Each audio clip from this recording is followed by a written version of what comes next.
అదే RTV app వార్తల్ని క్షణాల్లో చదివే అవకాశం ఉంటుంది. ఒక న్యూస్ పేపర్, ఒక టెలివిజన్ ఛానల్ మీ చేతుల్లో ఎప్పుడూ ఉంటాయి. కాంగ్రెస్ పార్టీ అధికారంలోకి వచ్చి ఏడాది అవుతున్న సందర్భంగా ప్రజా ఉత్సవాలు నిర్వహించుకుంటూ సీఎం రేవంత్ రెడ్డి ఘాటైనటువంటి విమర్శలు చేసినటువంటి పరిస్థితి కనిపిస్తుంది. బీఆర్ఎస్ పార్టీపై మాజీ సీఎం కేసీఆర్ పై విమర్శలు కూడా చేస్తూ ఇక బీఆర్ఎస్ పార్టీని బ్రతకనివ్వను, మొలకెత్తనివ్వనన్నటువంటి వ్యాఖ్యలపై కూడా బీఆర్ఎస్ మాజీ ఎమ్మెల్యేల స్పందన చూద్దాం. చెప్పండి, సీఎం రేవంత్ రెడ్డి వ్యాఖ్యలు చూస్తున్నారు, వారంతా కూడా సంవత్సరం పూర్తవుతుందని ప్రజా ఉత్సవాలు చేసుకుంటూ కూడా వ్యాఖ్యలు చేస్తున్నట్టు ఎలా చూడొచ్చు అంటారు? ప్రజా ఉత్సవాలు ఏం చేసిరని ఏ గ్రామానికి పోయినా, ఏ పట్టణానికి పోయినా, ఏ రైతుని అడిగినా, ఏ ముసలమ్మని అడిగినా, ఏ యువకుని అడిగినా ఈ కాంగ్రెస్ పాలన 1 ఇయర్లో ఏం చేసిందో కళ్ళు మూసుకొని చెప్పేస్తారు. ఏం చేయలే, అంత గుండు సున్నా. రేవంత్ రెడ్డి గారు వచ్చినాక అంత శూన్యమైపోయింది. వ్యవస్థలన్నీ ఎక్కడికెక్కడ నిర్వీర్యం అయిపోయినాయి. రైతులు ఇబ్బంది పడుతూ ఉన్నారు, కార్మికులు ఇబ్బంది పడుతూ ఉన్నారు, మన యువకులు ఇబ్బంది పడుతూ ఉన్నారు, ఉద్యోగస్తులు ఇబ్బంది పడుతూ ఉన్నారు, బిజినెస్ మెన్స్ ఇబ్బంది పడుతూ ఉన్నారు. ప్రతి సెక్టార్ ఇబ్బంది పడుతున్నటువంటి సందర్భం. ఏమో పైచిక ఆనందం ఉంటుంది చూడు, ఆ పైచిక ఆనందం రేవంత్ రెడ్డి గారు చూస్తున్నాడు. ఎందుకంటే గుండు సూదులు పెట్టి ప్రజలను బాగా ఇట్లా కూర్చుతుంటే, ఆ నొప్పి అవుతుంటే ఈయన ఆనందపడుతుంటారు చూడు, అట్లా ఆనందపడుతుండు రేవంత్ రెడ్డి గారు. కానీ రేవంత్ చెప్తున్నటువంటి ప్రకారం ఇవన్నీ కూడా కుట్ర కోణంలు చేసి కూడా ప్రభుత్వాన్ని విమర్శించాలని చేస్తున్నారు. మొన్న మీకు పరిశ్రమలు రావద్దా, మొత్తం ఉద్యోగాలు రావద్దా, ఎందుకు బీఆర్ఎస్ దీన్ని అడ్డుకుంటుంది, 10 ఏళ్ల కాలంలో మేము అడ్డుకున్నామని కూడా విమర్శలు చేస్తారు. కుట్రలు కాదు, కుతంత్రాలు కాదు, చిన్నపిల్లలు కాదు, ఇవి తెలంగాణలో ఉన్నటువంటి ప్రజలు విఘ్నులు ఉన్నారు, మేధావులు ఉన్నారు, యువకులు ఉన్నారు, ఉద్యోగస్తులు ఉన్నారు, అందరు ఉన్నారు. అందరూ ఆలోచన చేస్తూ ఉన్నారు. రేవంత్ రెడ్డి గారి పాలనలో ప్రజలు ఇచ్చినటువంటి తీర్పు ఒకసారి మార్పు రావాలి. 2 సార్లు టీఆర్ఎస్ పార్టీ కేసీఆర్ గారికి అవకాశం ఇచ్చినాం కదా. మరి ఈ రేవంత్ రెడ్డి 6 గ్యారెంటీలతోటి మరి అదేవిధంగా ఒకసారి మారితే మరి మాకు ఇవన్నీ లబ్ధి పొందుతామని ఆలోచన చేసి ప్రజలు ఒకసారి అవకాశం ఇస్తే మరి ఎంతో మారుతుందని చూసిరు. ఏం మారలే.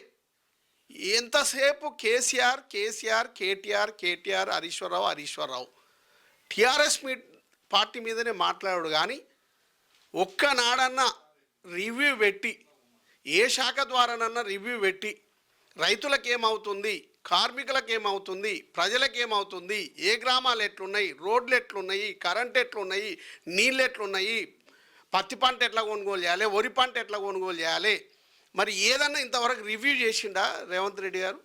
ఆగమాగమైనటువంటి పరిస్థితి. రైతుల దగ్గరికి పోతే ధాన్యం కొనుగోలు చేయక, ఆ ధాన్యాన్ని ఈ ప్రభుత్వం మీద నమ్మకం లేక, రేవంత్ రెడ్డి మీద నమ్మకం లేక, ధాన్యం ఈ ఐకేపీలకో పిఎస్సి సెంటర్లకో ధాన్యం ఇస్తే మళ్ళీ డబ్బులు ఎవడిస్తాడో, ఏమవుతాయో, కాంగ్రెస్ అకౌంట్లలో పోతాయని భయపడి ప్రజలు తీసుకుపోయి మిల్లులలో అమ్ముకుంటున్నారు.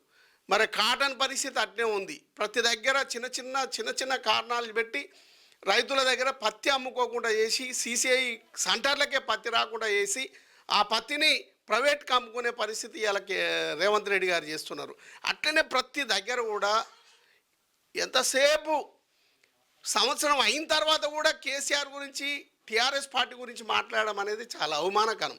అసలు నువ్వేం చేద్దాం అనుకుంటున్నావు, ప్రజలకు ఏం హామీ ఇచ్చినావు, ప్రజలకు ఏం మాటలు చెప్పినావు, ఆ మాటలని నెరవేర్చే ప్రయత్నం చేస్తే బాగుంటుంది. కానీ ఎంతసేపు కేసీఆర్ మీద మాట్లాడడం అనేది కరెక్ట్ కాదు. నేను ఏ హామీలు ఇచ్చినో, ఏం చేసినో ఈ సంవత్సర కాలంలో రా, చర్చకు రా, అసెంబ్లీ పెడదాం, చర్చకు సిద్ధం రా, ఫామ్ హౌస్ నుంచి వీడి రా అని కూడా ఒకటే పదే చెప్తున్నట్టు. అరే, కేటీఆర్ గారు మాట్లాడిన మాటలకే సమాధానం ఇచ్చే పరిస్థితి లేదు, ఫ్రస్ట్రేషన్లో మొత్తుకుంటున్నాం.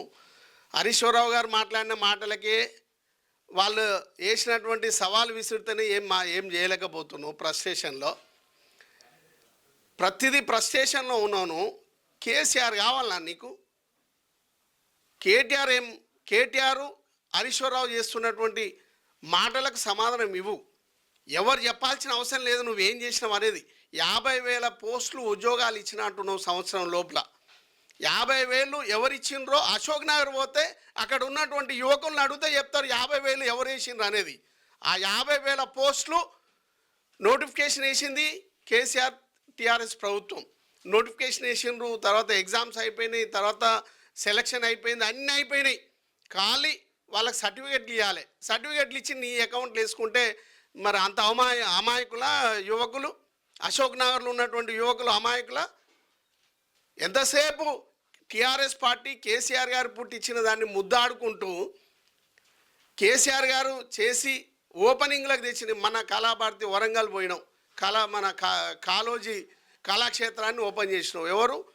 కేసీఆర్ గారు చేసి అది ఇష్టపూర్వకంగా వరంగల్ ఆ ప్రాంతానికి సెంటర్ ఉండాలని దాన్ని నిర్మాణం చేసి ప్రారంభానికి నువ్వు ప్రారంభం చేసి నువ్వు ముద్దాడి కేసీఆర్ని అడగోలుగా మాట్లాడుతున్నావు. ఏం మాటలు అవి? మాకు మాట్లాడనీకి రావా? ఎందుకు మాట్లాడుతున్నావు? రేవంత్ రెడ్డి గారు ఆలోచన చేసుకో, ఇది పద్ధతి కాదు. అనవసరంగా నోరు జారేసుకోకు. నీ వల్ల ఏం చేస్తావో, నీ కెపాసిటీ ఏందో, నీ పవర్ ఏందో, నీ యొక్క పాలన ఏందో నిరూపించు.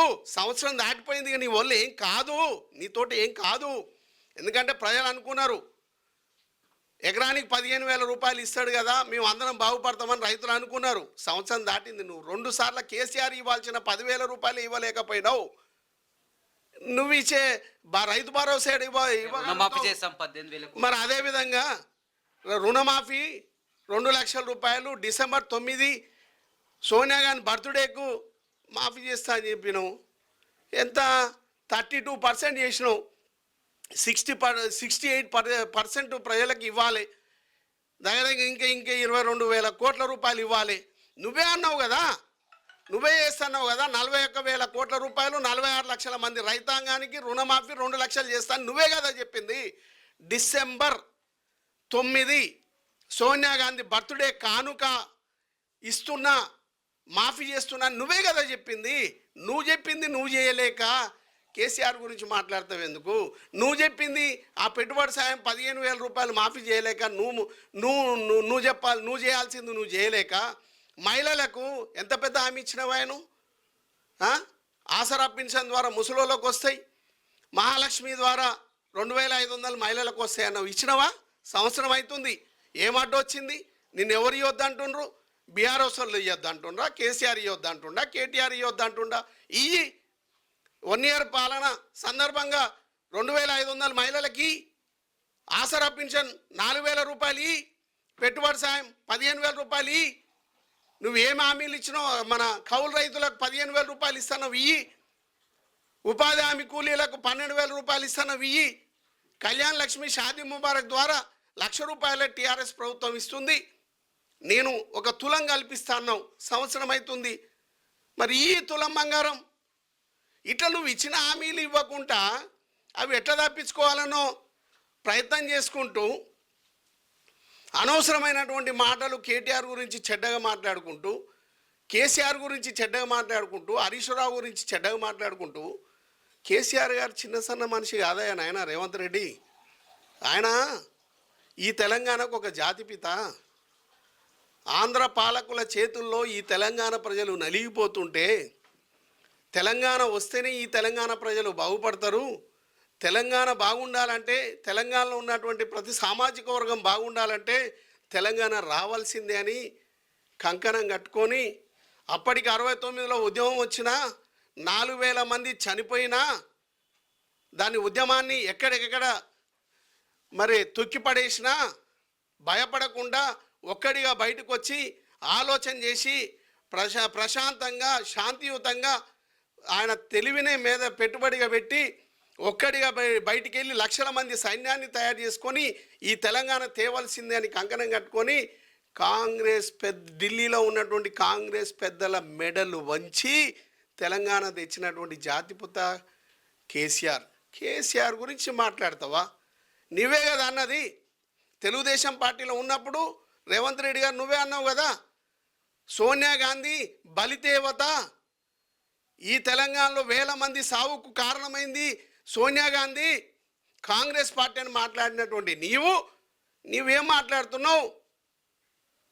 సోనియా గాంధీ తల్లి అంట ఆయనకు. ఓకే, నీకు ముఖ్యమంత్రి ఇచ్చింది కాబట్టి తల్లే. కానీ మరి ఈ తెలంగాణ ప్రజలకు హామీలు ఇచ్చినావు కదా, 6 గ్యారంటీలు. అవి నెరవేర్చే ప్రయత్నం చేయి. సంవత్సరం అవుతుంది, సంవత్సరంలో నువ్వు చేసింది ఏం లేదు, సున్నా. ఇక రేపు 28వ తారీఖు నల్గొండకు వస్తావు. నల్గొండకు వచ్చి ఏం చేస్తావు నువ్వు? మెడికల్ కాలేజ్ ఓపెన్ చేస్తావు. మెడికల్ కాలేజ్ ఎవరు కట్టిండు?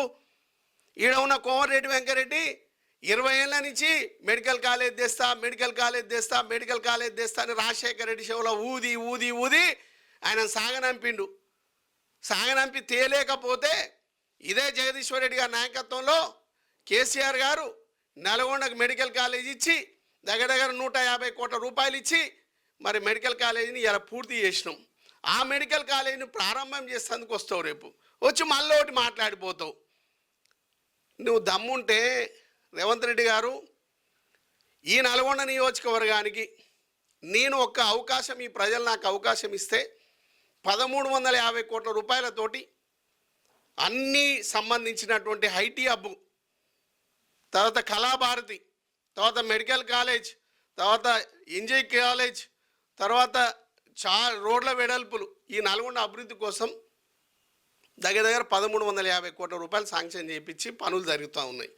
రేపు నువ్వు వస్తున్నావు కదా, రేపు మెడికల్ కాలేజ్ ఓపెన్ చేసి ఒక 1500 కోట్ల రూపాయలు నువ్వు అనౌన్స్ చేయి.